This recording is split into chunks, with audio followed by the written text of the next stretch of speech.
there's a vibration Yes. running the speaker. What is the vibration that's going through the speaker? The vibration in the speaker is a kind of conversation between my drummer and also myself. So that's then I recorded the sound. Actually, I found the video, the conversation between me, and then I cut the frequency, the high frequency, so that I just play only low frequency. I have subwoofer that produce that reproduce the low frequency, which is really soft noise. That's why you cannot hear, but same time it makes the vibration. So I have the fishing line under the subwoofer attached to the subwoofer surface, and then at bottom of the fishing line there is a sinker. So those are the material that I used when I was a kid, and then that attached to the rectangular shape like water tank. Actually, the size of this is X-ray film size. So basically, the idea is somebody's message attached to your heart that produced the ripple. So that's kind of my way to express that my memory between my grandma and myself. Thank you. You're welcome. So tell us what's going on with this piece.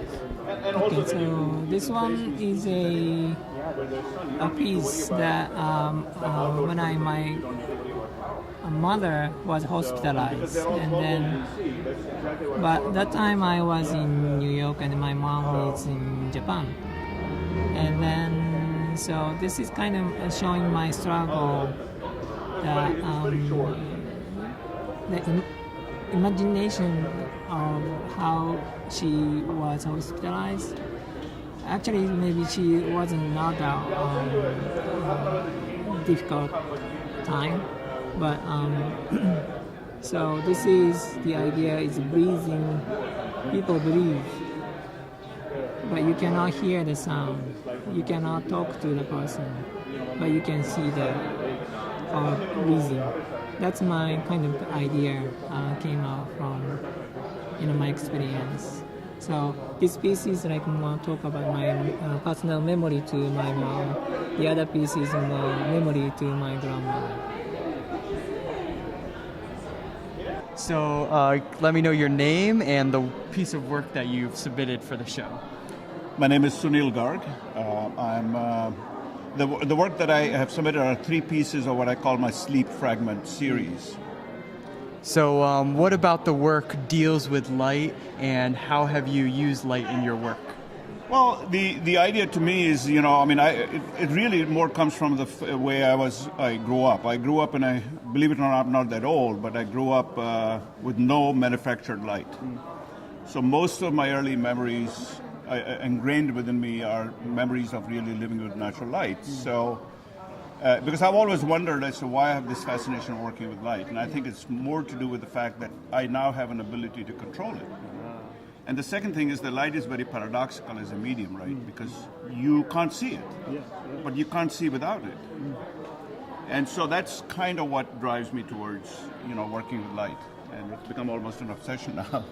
So a lot of it really comes in to kind of transform our memories, transform the way that we see reality, and the way that we work around our everyday lives. So that's correct, because the process of experience, converting experience into concrete objects or even music is a mysterious process. And I think that the key to that process in some senses tends to be light, because and that's really why I'll end up using light and program lighting in my work.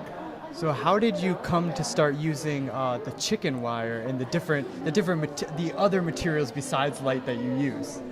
Well, chicken wire was just serendipitous, as many things are. I mean, I'm a great believer in the fact that artists, just like scientists, perhaps start out with a rough idea of where they want to go, but they'll end up, you'll end up experimenting.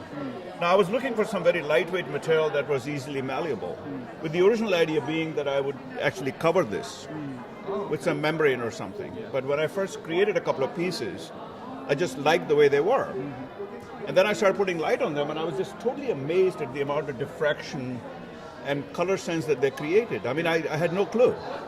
So, hey, that's the nature of experimental work, I guess. Even as an artist, you can be an experimentalist. So. Perfect.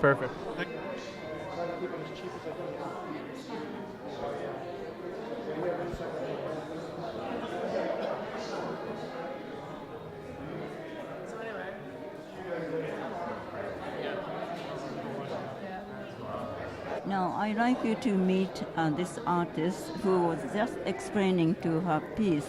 Could you please tell us who you are and then explain the piece? Okay, my name is Kirsten Kay Thoen. This piece is titled Metronome. The work was created over a period of time that began in around 2010 when I traveled to Kauai, and I came across some wet caves there and photographed the interior walls of the cave with very long exposures to get as much detail as I could. And I bring the images back to my studio and I sit with them, and I have like a meditative process that's experimental, and I started to see this experience of the cave relating to an experience I had in childhood with actually a metronome. So I started to see this experience of the echoing sounds of a cave, and also the thousands of years of ocean pounding on the walls to create the fossilized coral, as something musical and also something mystical. So when I was a child, one of the very first mystical forms that I identified was a metronome.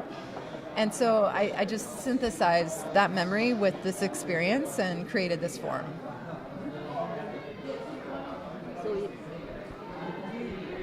Please tell me about the photo and 30. You mentioned about how slow the speed was. Yeah, no, it was in order to get this amount of detail in the image, I took 30-second exposures. So it was a quiet process, and it was a really powerful experience to be inside this cave studying it in this way. Have you done something like this before? Have you been always pursuing the same concept in a different form?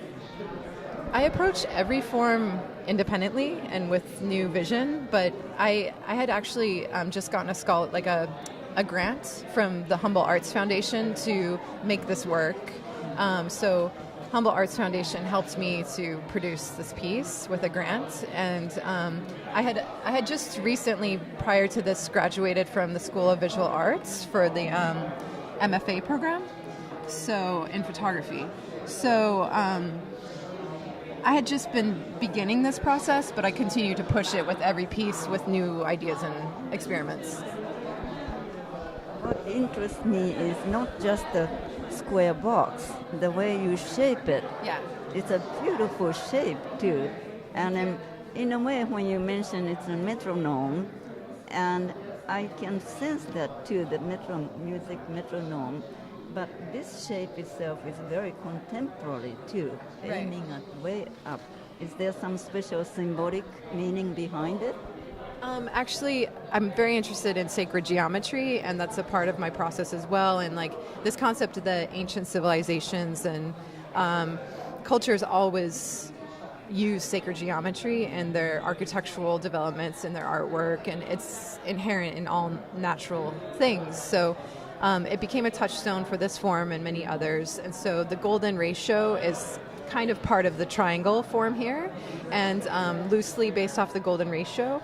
And I'm really interested in like the spiritual and psychic metaphysical space of mathematics for the human brain, and our connectivity to also the stars. So there's something cosmic about it and spiritual about it that it takes my imagination into space and the stars and what's beyond and where we come from ultimately. So Thank you very much, Christina. So the next artist, here it is. And please tell us your name, and then what inspired you to make this, and then materials that you use, and what have you been doing before? Okay. My name is Natalia Zubko. I came to art a little bit late in life, I guess you could say, although not that late.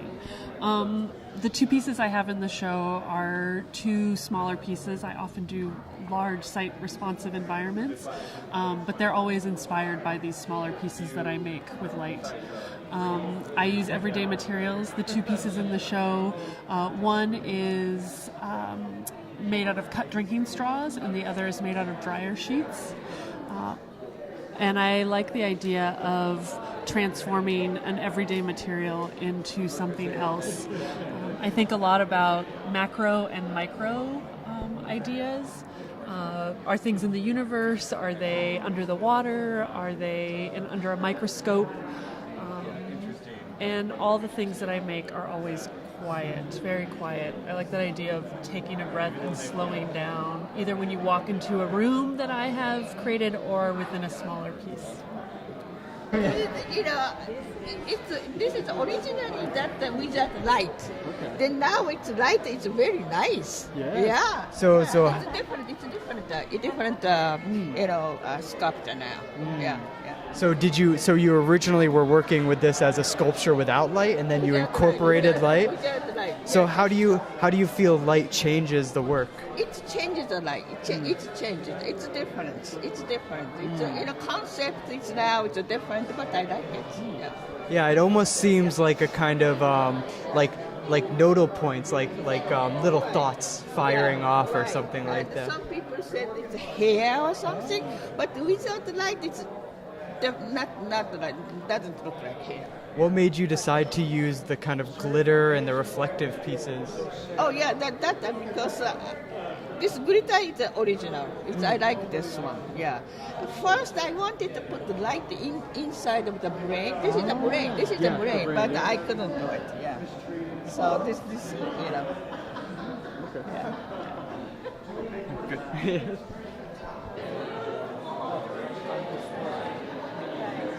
So is this the type of work that you usually do? No, actually, I'm mostly a painter.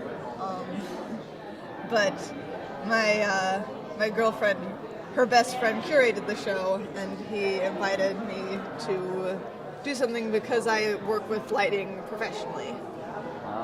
So that's the crossover. What's the concept?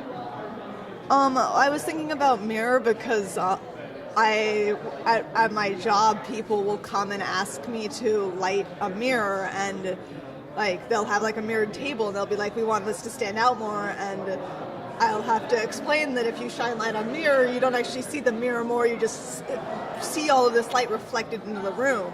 And so I was thinking about that, and when John said that he was curating a show about light, I thought, well, I wonder if there's something I can do to kind of manipulate the way that this happens, this idea that people have about mirror and the way that we see ourselves and see the light that is reflected off of that. So the light on the wall is part of the work, correct? Yes. It's depending on which angle, of course, you stand at, you see the light more or less illuminated, or more or less reflected in the room. Because it's like both reflecting the light back into the piece and kind of letting it out into the room, and it's how you view the piece changes how you see the light that is being reflected and where it's being reflected.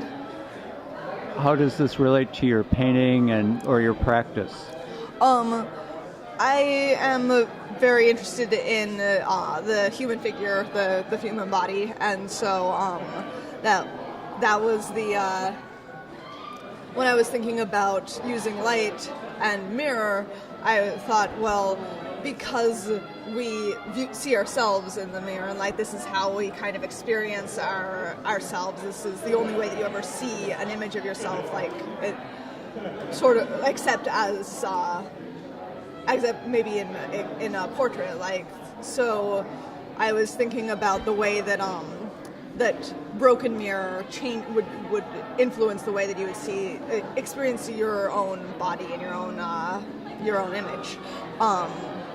And so that's the other aspect of it, is in changing the way that you look at the piece, you can actually see yourself reflected back, as well as the room, as well as the light. And so you're seeing this kind of fragmented image of yourself as part of the piece.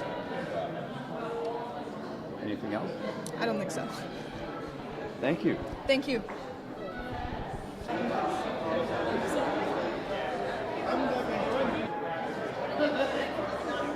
Next artist is, he's standing in front of us, and he can tell what his name is, and then where the concept came, and how did you, technical aspect as well. So you can explain to us. Okay. So basically I work in shadows and voids. Since the kidnapping and disappearance of my son back in 1990, my life has been full of holes. So what I do is, you can see in the work, I etch lines. Follow me this way. I take a Dremel, etch all these lines in the back of the piece, and during the regular daylight hours, unless there's a hard spot on it, there's nothing there. The wall is invisible. But once the light comes through, it casts the shadow of the piece, which is basically the memory of the piece, upon the wall. And this piece is called Mission Accomplished. It's about these little Aboriginal boys playing spears with spears in New Zealand, where they're learning to be warriors, which is why it's called Mission Accomplished. Thank you, George. But what I do is, the figures are always left as a silhouette so that you can fill that void with your shadow, or you can just picture who would be filling that void. And it's really that very simple. Okay? That's it. The other pieces? Oh, the other pieces? Because I usually work incredibly stupid large, like 7 feet by 20 feet. And one of those pieces will take me an entire year to make. I've been requested to start making smaller pieces because I also just I don't have the time all the time. So these are studies, and they're finished pieces, but this here is almost like a landscape coming across here, and then just working with geometrical forms. They're kind of like wind-blown shapes, leaving their wind-blown shadows on the wall. And that's really it. Again, I don't believe in art speak. I talk very simply, very straightforward. They're just etched drawings whose shadows are cast on the wall.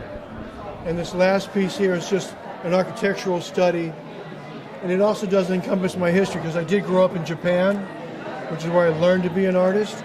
So that's why on the back of this piece, there's a carving from a Tokugawa drawing of a geisha. So as you walk around, it's a little bit of history with me. And then I've got the etched plexi with the grid in there, which actually came out of when I was doing my bigger pieces. All deal with the subway. I do 7 feet by 20 feet with the whole grid of the subway walls and the tile and everything. So that's where the grid came from. Those obviously are like tiles. And then I'm just refracting the light through thicker pieces of plexi, so it changes as you walk around, changes the shape, changes its position in reality. Okay? Yep.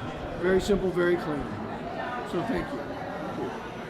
So, first, give your name and a little bit about yourself. All right, my name is CHIKA. I'm a media artist from Japan originally, living and work in New York right now. Very nice. So tell us how you came to use light-emitting diodes, and what is the inspiration behind the work that you are doing? I always work with Japanese word. Japanese word has the one pronunciation, has several meanings. So this one is called sei. Sei means a star, and also means quiet and active. So I always wanted to make an interactive piece, activated by the public. Just like you see over there, like somebody activates my work, and then they see a star patterns inside of my structures. Right. So the use of light is primarily because it's something that is easily controlled by interaction with the public, or Yes, I would say yes. A lot of programming. a lot. Yeah. Softwares, yeah. But So, in terms of what sort of interface do you use in your work? right now, it's called a leap motion. It's a little tiny sensor. It's a camera Okay. used for gaming. And if you place your hands over it, it triggers another video. So video controlling LED light. So you see like a breathing sound. So my say is like a breathing, and then somebody puts their hands on, it triggers a different sound in the light patterns. Okay, so the interface is between the human controlling the sound, and then the sound controlling and following the light. Yes. Fantastic. Actually, videos control, human controlling, triggering a different video patterns, and the video controlling LED lights. Very nice. It's almost like in nature. Do you think? Yes, I hope so. Natural, right? I don't know. Okay. You use the computer, Yes. and then you have to tell everybody what this is for. Okay. So if you can.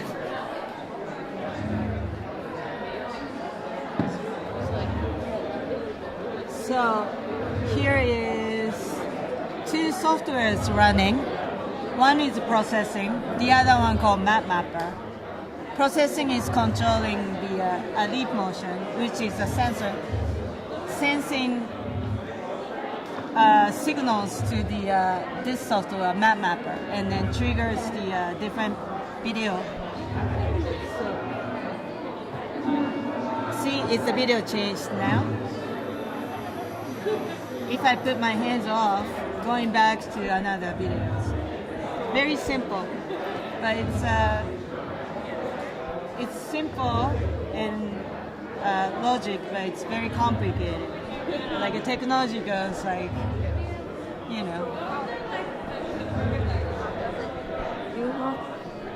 You have to put your hand certain height. Huh? You have to put your hand on Yeah. certain height to be more effective. How did you calculate that? It's like calculate like wherever the constable. Now it's changed. So it's not too close. The camera doesn't see it. So it has to be around here. See, now it's changing. And then you can hear the sound change as well. So now I put a hand on, the sound change. It's like a breathing sound. So I put my hands on.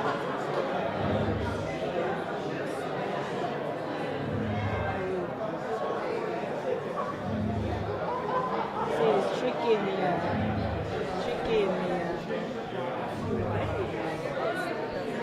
I did the program that way too in the last one, but I changed to this one. Much simpler because people couldn't figure it out. Simple interactions.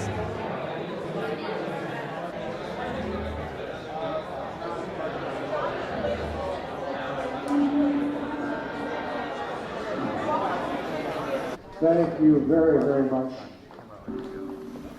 Welcome everybody to the Williamsburg Art and Historical Center, founded in 1996, founded by a great Japanese artist. And she bought this building back then in 1996.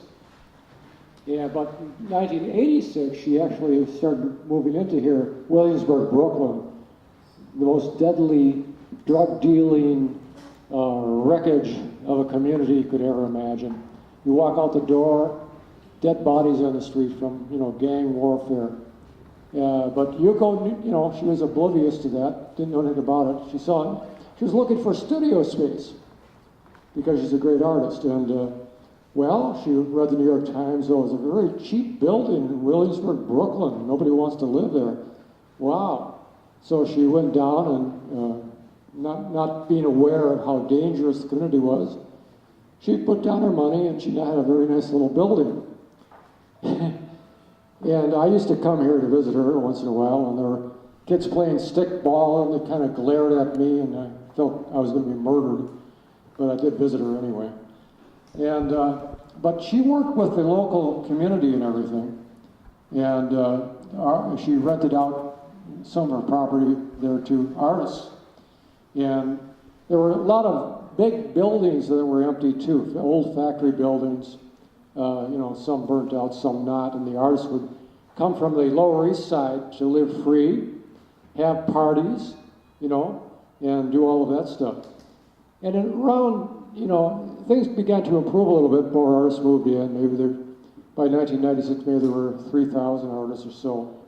And Yuko would drive by this building here on the corner once in a while, still a dangerous neighborhood. She said, I like that building, and I've always wanted to found an art center for all the artists I know. They need a space to exhibit. There are a lot of little galleries, but no big space really, that gave an opportunity for larger shows and things like that. So one day she drives by, there's a sign up there, for sale. Wow. So she called up the number, and came over and met Deborah, who owned the building, a real estate family. And they wanted to get rid of it. Neighborhood's dangerous, expensive to upkeep. So, but they told her, Yuko, you're an artist. So many artists come and want to buy the building. You can't afford it.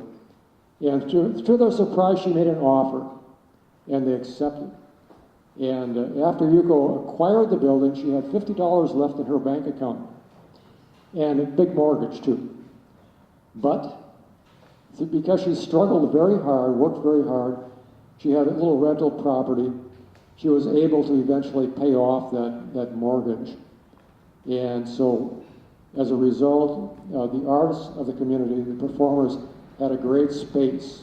And so for over 20 years, 1996 to 2016, we've had a wonderful panoply of shows, some of the largest of their kind in the world, some of the greatest shows in New York City.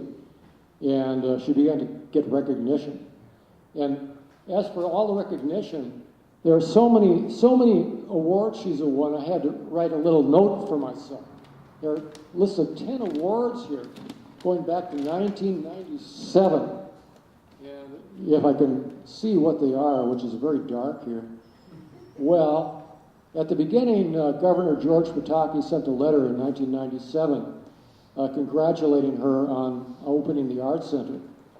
And in 1998, Brooklyn Borough President Howard Golden named me one of the great women of the year and said that she had transformed all the northern part of Brooklyn by her activities. Yuko, I can't even read the list.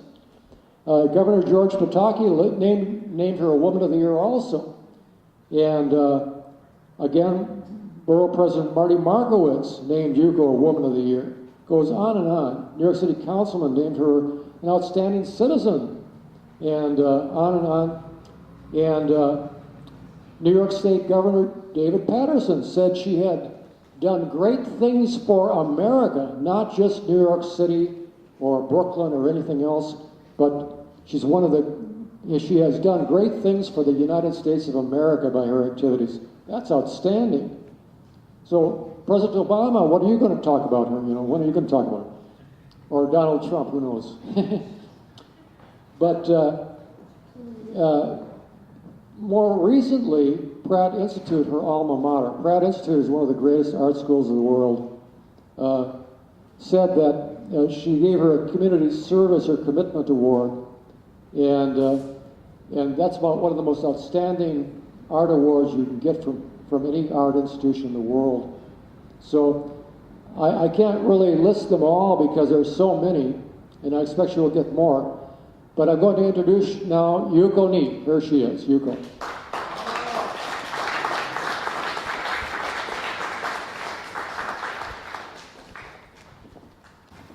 Thank you very much, Terence Lindor. He's the president of the Work Center, and he's been behind me, always supporting the work, myself and the Work Center. Whatever I do, he said yes.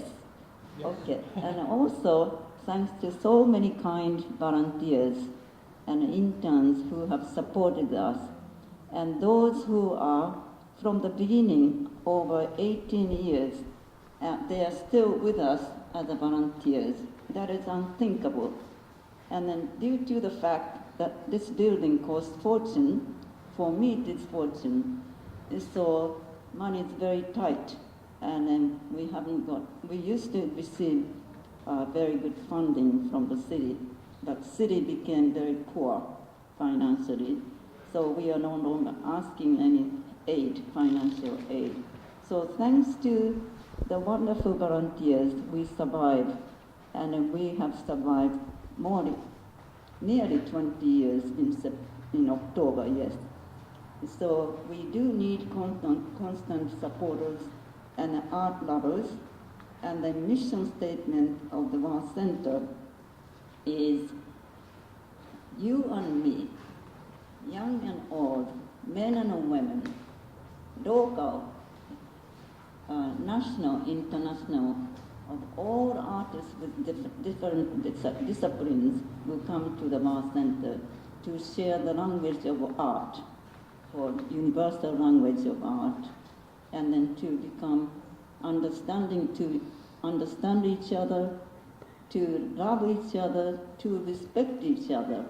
And that is the main purpose of the War Center. Through the international language of art, we come to understand, love each other, and respect each other. So we have a bridge concept again. Bridge, we happen to be right next to Williamsburg Bridge, and everybody who is in this country has crossed the bridge somehow. I came by boat way back 1960s. Some people flew in, some people may be swum, who knows? But the bridge concept is to bridge, as I said, between you and me, fine art and then performing art, technology or low technology, any creative, even fashion show, even art of cooking is also an art and culture, isn't it? So we do have this small center. Third floor is a performing arts center. We cannot use it at this moment because it was ongoing renovation of the building. That's where the money goes constantly. And then this room is good for fine art. And the first room is a traditional room. It used to be a bank. So now it is an art bank instead of money bank. And that's what we are. And then thank you very much for all of those artists who participated in this wonderful show. Look at what we can do. I mean, human mind can reach landing on the moon. And we are going to go another long trip, and then endless energy and creativity is what human can do amazingly. So this show is curated by an intern, Jonathan Judd, and then he is a remarkable individual. Again,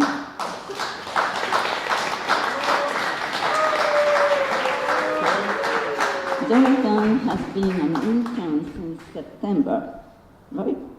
And then after one semester ended, he wanted to stay longer so that he can learn something more about the War Center.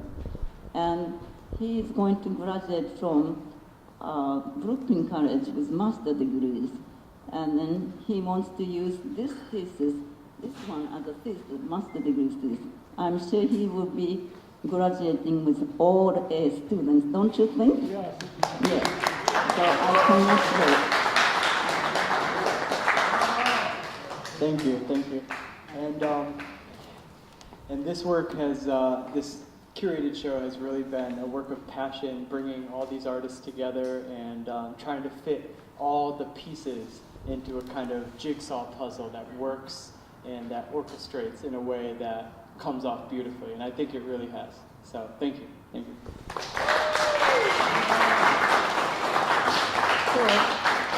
the War Center, and because of the mission or mission statement, we try to follow as much as we can, and peace, we can argue back and forth, and intellectual conversation is always welcome, or artistic competition is also welcome, but we do not fight, and that we make peace, and that is a concept.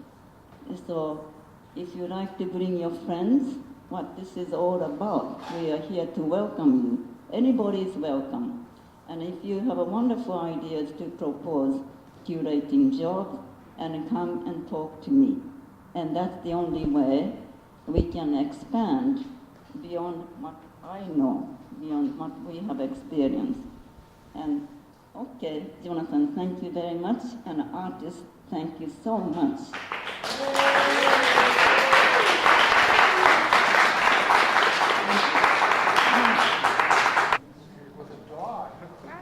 This way, no, this way.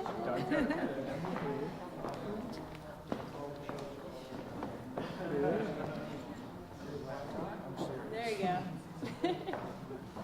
Seems very comfortable. Yeah.